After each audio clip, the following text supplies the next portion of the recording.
محترم بزرگوں، محترم حضرات، مال اللہ کی ایک نعمت ہے جس پر بندے کو شکر بجا لانا چاہیے، اللہ کا احسان مند ہونا چاہیے اور تقدیر پر ایمان رکھتے ہوئے اللہ نے اس کے لیے جو طے فرمایا ہے، جو مقدر فرمایا ہے، جتنا حصہ اس کے لیے لکھا ہے اس پر راضی برضا رہنا چاہیے، قناعت کی صفت پیدا کرنا چاہیے اور اللہ کے سامنے جواب دہ ہونے کا احساس رہنا چاہیے کہ اللہ نے جو ہم کو نعمتیں عطا فرمائی ہیں اس پر اللہ ہم سے سوال فرمائے گا۔ یہ باتیں تفصیل کے ساتھ گزشتہ جمعے میں آئی تھی۔ اللہ رب العزت نے قرآن کریم میں ارشاد فرمایا ہے کہ مال کی تقسیم ہم نے انسانوں کے درمیان جو کی ہے، کسی کو مالدار بنایا ہے، کسی کو نادار رکھا ہے، کسی کو زیادہ دیا ہے، کسی کو کم دیا ہے، کسی کے پاس پونجی زیادہ ہے، کسی کے پاس کم ہے، کسی کے پاس خزانے کے خزانے ہیں اور کسی کے پاس کٹی کوڑی کو نہیں ہے۔ نحن قسمنا بینہم معیشتہم فی الحیات الدنیا، اللہ فرماتا ہے کہ ہم نے ان کے درمیان جو معیشت ہے، مال و دولت ہے، روزگار ہے، اس کو تقسیم کیا ہے اور وَرَفَعْنَا بَعْضَهُمْ فَوْقَ بَعْضٍ دَرَجَاتٍ، ہم نے ایک کو دوسرے سے اوپر رکھا ہے۔ یہ اونچ نیچ کا نظام ہم نے چلایا ہے۔ کیوں رکھا ہے ایسا؟ اس کی حکمت بھی بتائی، لِيَتَّخِذَ بَعْضُهُمْ بَعْضًا سُخْرِيًّا، تاکہ بعض دوسروں سے خدمت لے سکے، ایک دوسرے کے ساتھ کام لیا جا سکے۔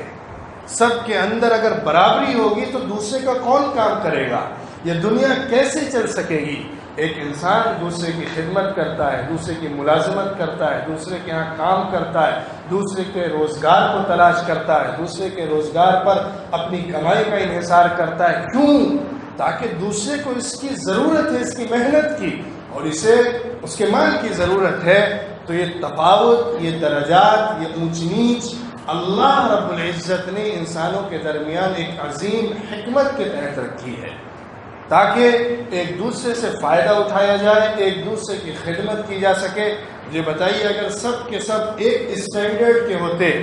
تو دنیا تباہ ہو جاتی، دنیا چل ہی نہ پاتی، کوئی کسی کے کام ہی نہ آ پاتا، اور جس کا نتیجہ یہ ہوتا کہ جو دنیا کو آباد کرنے کا اللہ کا مقصد ہے وہ ختم ہو جاتا، وہ فوت ہو جاتا۔ اللہ نے یہ حکمت رکھی کہ ایک دوسرے سے فائدہ اٹھایا جائے، ایک دوسرے کا تعاون کیا جائے، ایک دوسرے کی خدمت کی جائے، ایک دوسرے کی ضرورت میں اس کی کمی کو پورا کیا جائے، اور اس کے نتیجے میں آپس کے معاش کو برقرار رکھا جائے۔ مومن کی شان یہ ہے کہ وہ اچھے حال میں ہو یا برے حال میں ہو، مالداری کی حالت میں ہو یا غربت و افلاس کی حالت میں ہو،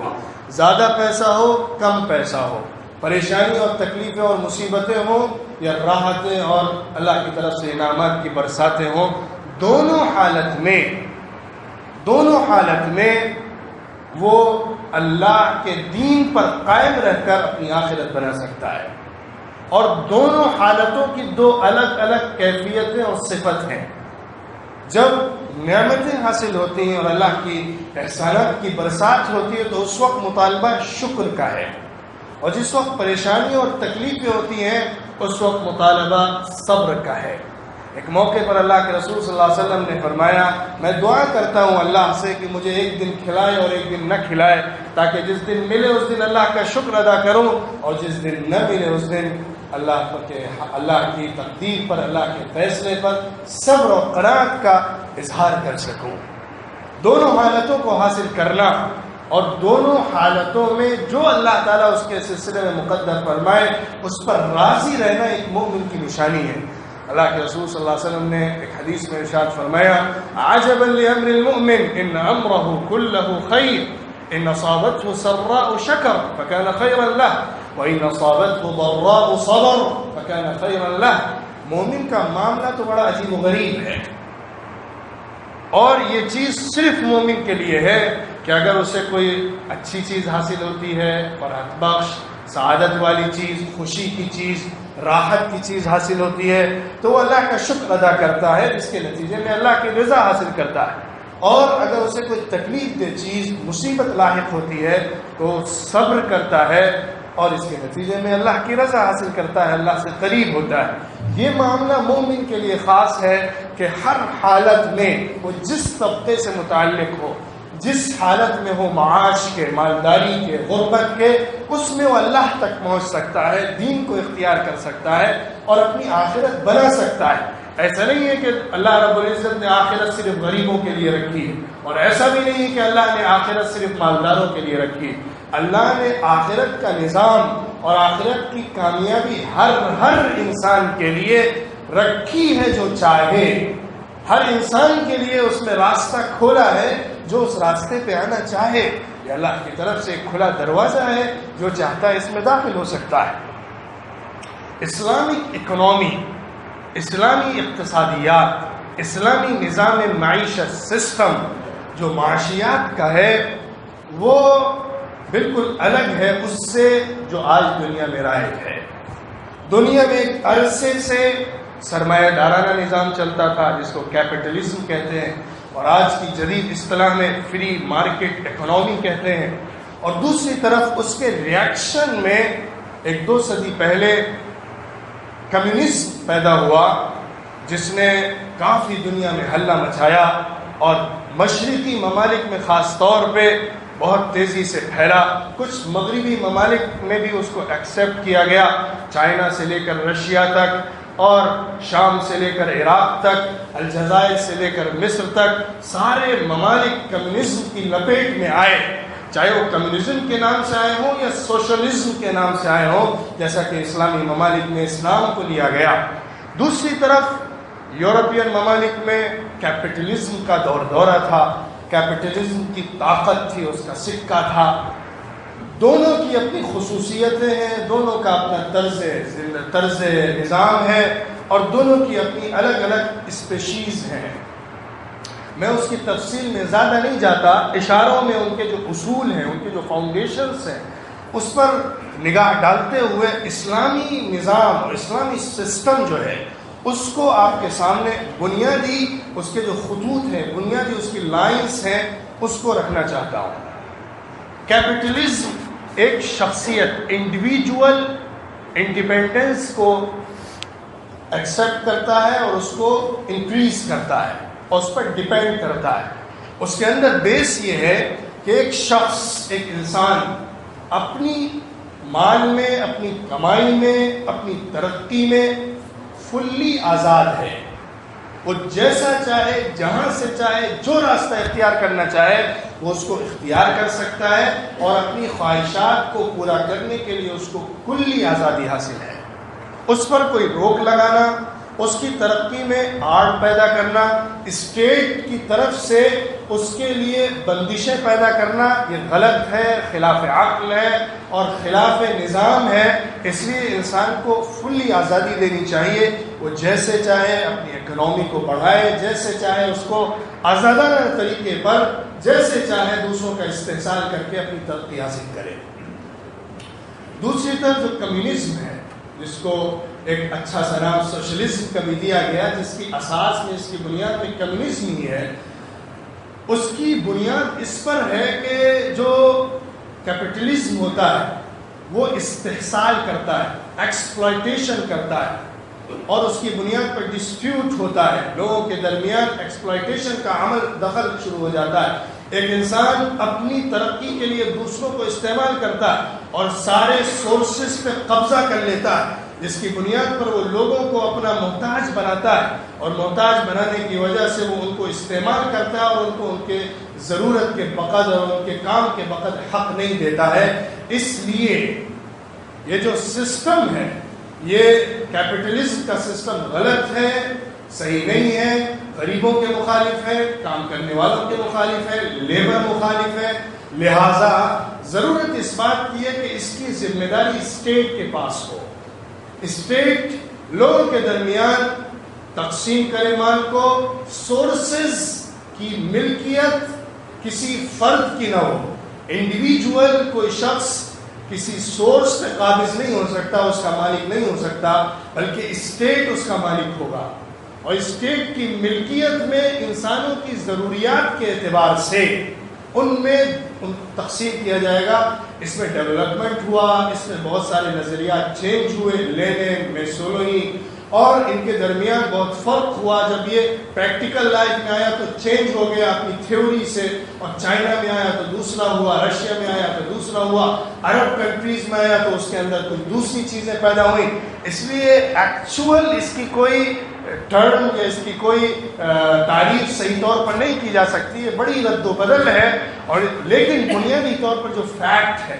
بنیادی طور پر جو نقطۂ نظر ہے، جو تھنکنگ اور سوچ ہے، وہ یہی کہ جو ریسورسز ہیں اس پہ انڈیویجولی کسی کو مالک بنانے کا حق نہیں دینا چاہیے، تاکہ وہ ایکسپلائٹیشن نہ کرے لیبرز کا اور غریب طبقے کا، بلکہ اس پہ اسٹیٹ کا قبضہ ہونا چاہیے اور اسٹیٹ اس کا مالک ہونا چاہیے، اور جیسا چاہے ضرورت کے اعتبار سے وہ تقسیم کرے. لیکن جس طرح کیپٹلزم فیل ہوا، اسی طرح بلکہ اس سے بری طرح کمیونزم فیل ہوا. کیونکہ کمیونزم کے اندر ہوا یہ کہ جو الگ الگ بہت سارے ایک علاقے کے اندر، ایک ملک کے اندر مالدار، ساہوکار، سرمایہ دار لوگ ہوتے تھے، وہ اپنے اعتبار سے تقسیم کرتے تھے اور کام لیتے تھے اور روپیہ دیتے تھے. اس کو حاصل کر کے ایک حاکم طبقے کے پاس اس کو دے دیا گیا. حکومت کرنے والے چند ہاتھوں میں وہ سارے کے سارے ریسورسز چلے گئے، اور پھر انہوں نے پوری قوم کا ایکسپلائٹیشن کیا. انہوں نے پھر سب کا استحصال کیا، کیونکہ سارے ریسورسز ان کے پاس آ گئے. اسی لیے آپ دیکھیے عرب کنٹریز میں جو کمیونزم ہے یہ زیادہ چلا، کیونکہ وہاں ڈکٹیٹرشپ تھی، اور یہ چیز ڈکٹیٹرشپ میں جب آ جائے تو بہت اچھی بن جاتی ہے، کیونکہ اس کے بعد پھر ریولوشن، انقلاب کے دروازے بند کیے جاتے ہیں، اور قوم کو حاکم کا اور ڈکٹیٹر کا محتاج بنا دیا جاتا ہے. وہ جیسے چاہتا ہے ان پر خرچ کرتا ہے اور ان کا ایکسپلائٹیشن کرتا ہے. اسلام نہ سرمایہ دارانہ نظام کے تابع ہے، اور نہ ہی اسلام کمیونزم کے مطابق چلتا ہے. جیسا کہ فرانس کے ایک بڑے پروفیسر لوئی ماسینیون نے ایک بات کہی ہے کہ اسلامی جو معیشت ہے، اسلامی اکنامک ہے،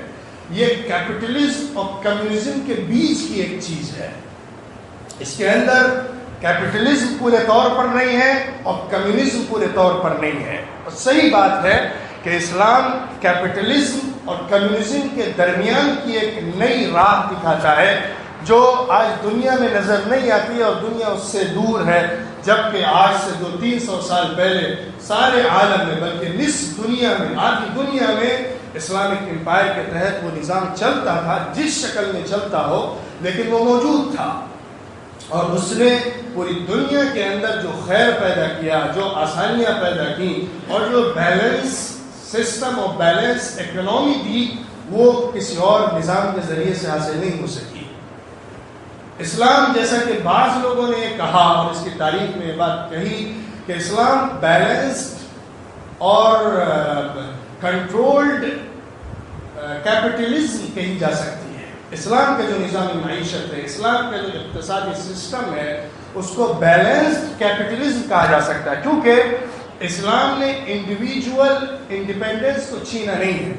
اسلام نے ایک شخص کی ملکیت کے حق کو اس سے نہیں لیا ہے اور اسٹیٹ کو نہیں لیا ہے. اسلام نے ہر ایک کو آزادی دی ہے، وہ کما سکتا ہے، آگے بڑھ سکتا ہے، مالک بن سکتا ہے، ریسورسز کو حاصل کر سکتا ہے، دوسروں کو اپنے یہاں ملازم رکھ سکتا ہے، ان کو تنخواہ دے سکتا ہے، ان سے کام لے سکتا ہے. لیکن یہ چیز اس طرح آزاد نہیں ہے جس طرح کے کیپٹلزم میں ہے. اس کی باؤنڈریز ہیں، اس کی ٹرمز اینڈ کنڈیشنز ہیں، اس کے لیے کچھ قوانین ہیں شرعی طور پر جس کو بنایا گیا ہے تاکہ ایکسپلائٹیشنز نہ ہو، تاکہ ایک دوسرے کا استحصال نہ کیا جا سکے اور اس کو بیلنس شکل میں لوگوں کے سامنے لایا جا سکے. دیکھیے، اگر اسلام کمیونزم کے مطابق ہوتا اور اس نے سارے ریسورسز اسٹیٹ کو دے دیے ہوتے، جبکہ اس زمانے میں اسٹیٹ خلفاء کے پاس تھی، اسٹیٹ اللہ کے نیک ترین بندوں کے ہاتھ میں تھی، لیکن اس کے باوجود بھی حضور اکرم صلی اللہ علیہ وسلم نے یہ سسٹم نہیں دیا اور اللہ نے یہ سسٹم نہیں بنایا کہ وہ ریسورسز سارے حاکم کے پاس آ جائیں، کیونکہ حاکم بدلے گا، حالات بدلیں گے، اچھے برے آئیں گے، تو اس میں ایک حالت کو، ایک سچویشن کو پوری قیامت تک کے انسانوں کے لیے لاگو نہیں کیا جا سکتا تھا۔ اس لیے اسلام نے جو بیلنس سسٹم دیا، اس کے تحت ایک انسان شخصی طور پر آزاد ہے،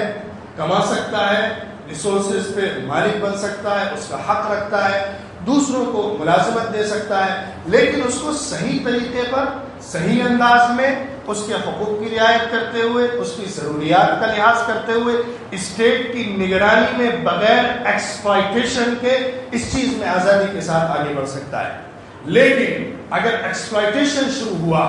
یا جو اسٹیٹ کی اکنامی ہے اس کو ڈسٹرب کرنے کی کوشش کی گئی، مال کو ذخیرہ اندوز کر کے، مال کو احتکار کر کے، مال کو اسٹور میں سیو کر کے، اور جب شارٹیج ہو جائے تو اس کے بعد نکال کے، شریعت نے اس کو حرام قرار دیا، اس کو احتکار کہا، ملعون قرار دیا، اور اس پر سخت وعید اللہ کی طرف سے آئی، اور حضور اکرم صلی اللہ علیہ وسلم نے بھی اس پر سخت وعیدیں سنائیں۔ بنیادی طور پر جو باتیں آپ کے ذہن میں رہنی چاہیے، اسلامک اکنامی اور ماڈرن اکنامی، چاہے وہ کیپٹلزم ہو یا کمیونزم ہو، اس میں جو بنیادی ڈفرینس ہے، اس میں یہ بنیادی ڈفرینسز جو ہے وہ آپ کے سامنے ذہن میں رہنے چاہیے۔ ایک بنیادی بات یہ سمجھیے، اسلامی اکنامی، اسلامی نظام معیشت بیس کرتا ہے تضامن، تکافل، تراحم کی بنیادوں پر۔ یعنی اسلامی نظام معیشت کے اندر جو بیس ہے، یا کہنا چاہیے جو اسپریچول اسپرٹ ہے، اس کے پیچھے جو فیکٹ ہے، جو طاقت ہے، جو روح ہے، وہ ایک دوسرے کے ساتھ رحم اور ہمدردی کی ہے، اس کے اندر ایک دوسرے کی کفالت کرنے کی ہے، ایک دوسرے کو جوڑ کر آگے بڑھانے کی ہے، طبقات جو انسان کی سوسائٹی میں ہوتے ہیں ان میں سے کمزور کو اوپر اٹھانے کی ہے، ایک دوسرے کی کفالت کرنے کی ہے، ایک دوسرے کی ضمانت لینے کی ہے، ایک دوسرے کی ہمدردی اور غمگساری کرنے کی ہے۔ یہ بنیاد ہے اسلام کی معیشت کی۔ اسی لیے میں نے جیسا کہ پچھلے جمعے میں کہا تھا کہ اسلامی سسٹم کو ایز اے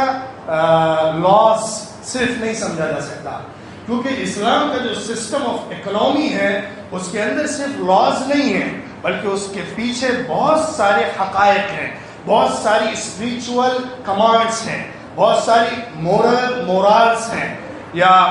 یہ کہیے بہت ساری اخلاقی اصول و ضوابط کی رعایت کی گئی ہے، اور اس کا لحاظ کر کے بات کہی گئی ہے اور حکم دیا گیا ہے۔ اس لیے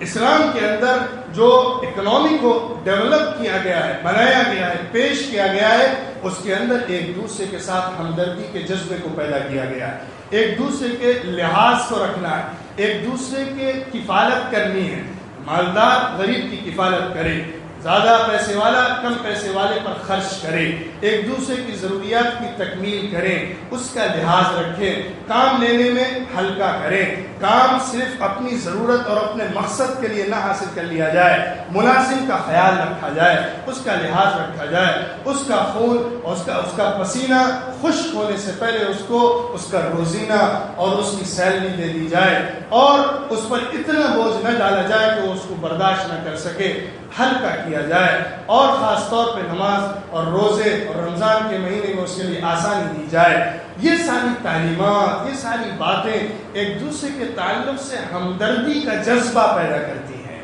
جبکہ جو دوسرا سسٹم ہے، جو ماڈرن کیپٹلزم یا کمیونزم ہے، اس کے اندر بیس اس بات پر ہے کہ ایک دوسرے کے ساتھ کشمکش ہو، ایک دوسرے کے ساتھ مقابلہ ہو، ایک دوسرے سے آگے بڑھنے کی بس فکر ہو، طبقات کے درمیان مختلف انسانوں کے جو سوسائٹی کے اندر رہنے والے الگ الگ طبقے ہیں ان کے درمیان کشمکش پیدا کی جائے، آپس میں کشاکش لائی جائے، ایک دوسرے کے ساتھ آگے بڑھنے کے اندر ٹانگیں کھینچی جائیں، ایک دوسرے کا گریبان چاک کیا جائے، ایک دوسرے کی پگڑی اچھالی جائے، ایک دوسرے کے ساتھ زیادتی کی جائے، اور یہ ساری باتیں صحیح ہیں اگر انسان اپنے حق کے لیے ایسا کر رہا ہے، اپنے آگے بڑھنے کے لیے ایسا کر رہا ہے، اور ماڈرن سسٹم میں یہی کر کے آگے بڑھ سکتا ہے، ایسا سسٹم بنایا گیا۔ تو اس کے اندر یہ روح، یہ رحم، یہ کفالت، یہ ہمدردی کا جذبہ جو ہے اس کو ختم کر دیا گیا، اور انسان کو ایک بس جانور کی طرح جو ایک مال کے پیچھے، پیسے کے پیچھے، اپنی ترقی کے پیچھے، اپنی معیشت کے پیچھے اندھا بھاگا چلا جا رہا ہے، یہ تصویر اس کو دی گئی ہے، جس کو میٹریلزم کہتے ہیں، مادیت پرستی کہتے ہیں، جو اصل روح ہے ماڈرن اکنامک سسٹم کی۔ ایک دوسری بات جو سمجھنے کی ہے وہ دونوں کے ڈفرینس کو یہ ہے، اسلامی جو سسٹم ہے اکنامی کا، اس کے اندر جیسا کہ ایک بڑے عالم نے فرمایا ہے، بنیاد اور فیکٹ یہ ہے اخراج المکلف عن داعیت الہوى۔ ایک انسان کو، ایک مکلف انسان کو جو ہوا پرستی اور نفس کی خواہش اور انسان کی لالچ اور حرص و طمع ہوتی ہے، اس کے جذبے سے نکال کر ایک سسٹم ملایا جائے۔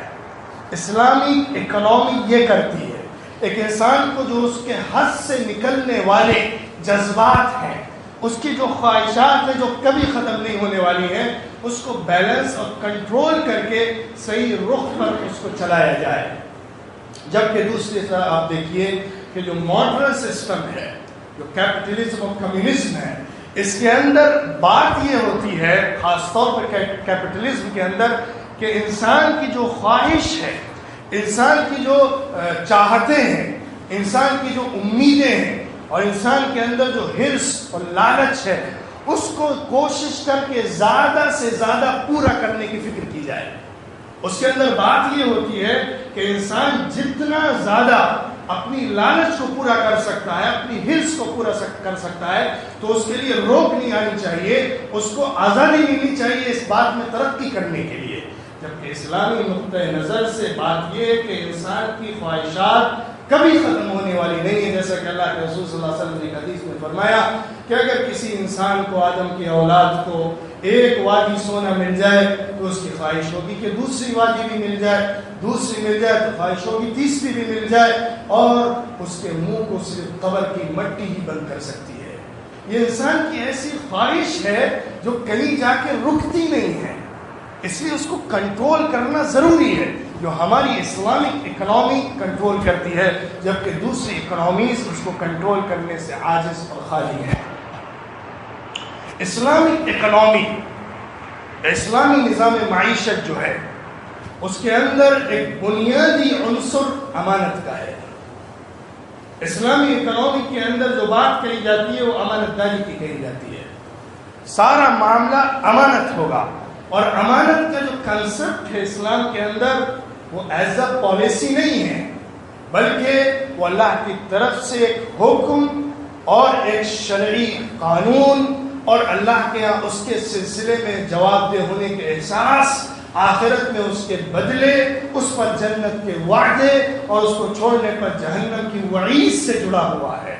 ہمارے یہاں امانت کا تصور ایک بہت عظیم تصور ہے، جو ہماری اکنامک کا کہنا چاہیے ٹائٹل ہو سکتا ہے امانت، اور دوسرا ٹائٹل صدق اور سچائی ہے، جس کو اللہ کے رسول صلی اللہ علیہ وسلم نے ایک حدیث میں فرمایا ہے۔ امانت ایک بہت عظیم لفظ ہے، اس کا مطلب یہ ہوتا ہے کہ ہر چیز کو اس کی صحیح جگہ پر رکھنا، اور ہر ایک کو اس کا صحیح حق دینا، اور کسی چیز میں کسی کے ساتھ زیادتی نہ کرنا، ہر ایک کے ساتھ اس کے حق کی ادائیگی میں قطر بیون نہ کرنا، دوسرے کی ضروریات کی تکمیل میں اپنی ترجیحات کو داخل نہ کرنا، دوسری کی ذمہ داری لینے پر اس کو پورا ادا کرنا، یہ امانت کا تصور ہے جو اسلام کی اکنامک کا بیس ہے۔ اور یہ تصور ہمارا عقیدے سے جڑا ہوا ہے، صرف اکنامی سے جڑا ہوا نہیں ہے، یہ ہمارے عقیدے سے جڑا ہوا مسئلہ ہے۔ اس کی بنیاد پر جنت کا وعدہ ہے، اس کو چھوڑنے پر جہنم کی وعید ہے۔ خیانت پر، جو خیانت کرتا ہے وہ منافق ہوتا ہے، جو منافق ہوتا ہے وہ جہنمی ہوتا ہے۔ اس لیے امانت کا تصور بہت عظیم تصور ہے، جبکہ ماڈرن سسٹم میں جو امانت داری آپ کو دکھتی ہے اس کے پیچھے جو طاقت ہے وہ یہ ہے honesty is a best policy. امانت داری ایک اچھی پالیسی ہے. اس پالیسی کو اختیار کرنا چاہیے. اس سے بزنس آگے بڑھتا ہے, اس سے فائدہ ہوتا ہے, اس سے ترقی ہوتی ہے, اس سے تجارت بڑھتی ہے, اس سے سیل زیادہ ہوتی ہے. اس پالیسی کے تحت امانت کو اختیار کرنا چاہیے, اور جہاں امانت کے بغیر یہ فائدہ حاصل ہو وہاں امانت کو چھوڑ دینا چاہیے. یہ تصور کا فرق ہے, اور یہ بنیادی فرق پوری کی پوری اکنامی کو چینج کر دیتا ہے, ڈفرینس کر دیتا ہے, اور ایک دوسرے کے درمیان دوری پیدا کر دیتا ہے. دوسرا بنیادی فرق سچائی کا ہے. اسلام کی اکنامی کے اندر سچائی بنیاد ہے. سچائی یعنی جب معاملہ کیا جائے, جب کوئی بھی ایک دوسرے کے ساتھ معاشی لین دین کیا جائے, اس کے اندر جھوٹ نہ آنے پائے, سچائی قائم رہے, جھوٹ کا شائبہ اور گزر بھی نہ ہونے پائے. یہ بنیاد ہے, اور اس کو چھوڑنے پر جہنم کی وعید سنائی گئی ہے. دھوکہ دینا, جھوٹ بولنا, دوسرے سے چھپانا عیب کو, یہ تجارت کے اندر خطرناک جرم ہے جو شریعت کی نگاہ میں دیکھا گیا. جبکہ دوسری طرف اگر تم چھپا کے اپنی اکنامی کو بڑھا سکتے ہو تو بڑھاؤ, اگر تم دھوکہ دے کر اپنی اکنامی کو آگے کر سکتے ہو تو کرو, اور اگر تم دوسرے سے جھوٹ بول کر اپنی معیشت کو ترقی دے سکتے ہو تو دو. یہ تصور کا بنیادی فرق ہوا. یہ بنیادی فرق ہے, یہ ڈفرینسز ہے جس میں آپ کو نظر آتا ہے کہ اسلامک اکنامی جن بنیادوں پر قائم ہے وہ بنیادی بڑے مضبوط ہیں. وہ بنیادیں پوری انسانیت, پوری ہیومن کائنڈ کی ترقی کو اپنے اندر لیے ہوئے ہیں. دوسری طرف جو سسٹم ہے وہ پوری انسانیت کے ایکسپلائٹیشن کو لے کر پوری کی پوری دولت کو چند ہاتھوں میں سمیٹ کر رکھ دینے والا ہے. جیسا کہ آپ دنیا میں آج دیکھتے ہیں, ساری دنیا کی دولت سینکڑوں یا چند ہزار لوگوں کے ہاتھ میں اور مٹھی میں جا کر بند ہو گئی ہے, اور وہ دوسروں تک منتقل نہیں ہوتی. جبکہ شریعت کی نگاہ میں اکنامی کے اندر تصور یہ دیا گیا ہے مال کو ایک دوسرے کے ہاتھ سے آگے بڑھنا چاہیے. مال کے اندر جو ایک دوسرے کے ذریعے سے منتقل اور انتقال کا عمل ہونا چاہیے. کَيْ لَا يَكُونَ دُولَةً بَيْنَ الْأَغْنِيَاءِ مِنْكُمْ, اللہ نے جو حکم دیے ہیں مال کے سلسلے میں اس کی حکمت یہ بھی بتائی ہے. ایسا اس لیے ہے تاکہ مال چند ہاتھوں کے درمیان ایک مالکانہ حق کے ساتھ قبضے والی چیز نہ بن کر رہ جائے, بلکہ مال اسپریڈ ہو اور مال دوسروں تک پہنچے, ہر طبقے تک وہ جائے, اور یہ مال ایک خاص طبقے اور خاص ہاتھ کے اندر بند ہو کر نہ رہ جائے. یہ اسلامی اکنامک کا ایک تجرباتی اور حقیقی تجربہ ہے جو تاریخ جس کی شاہد ہے. دوسری طرف یہ چیز نہیں ہے تو پھر مال چند ہاتھوں میں سمٹ کر رہ گیا ہے. اسلامک اکنامی جو بنائی گئی ہے اس کا جو بیس ہے وہ ایک طرف نارمیٹیو پوائنٹ آف ویو بھی ہے, دوسری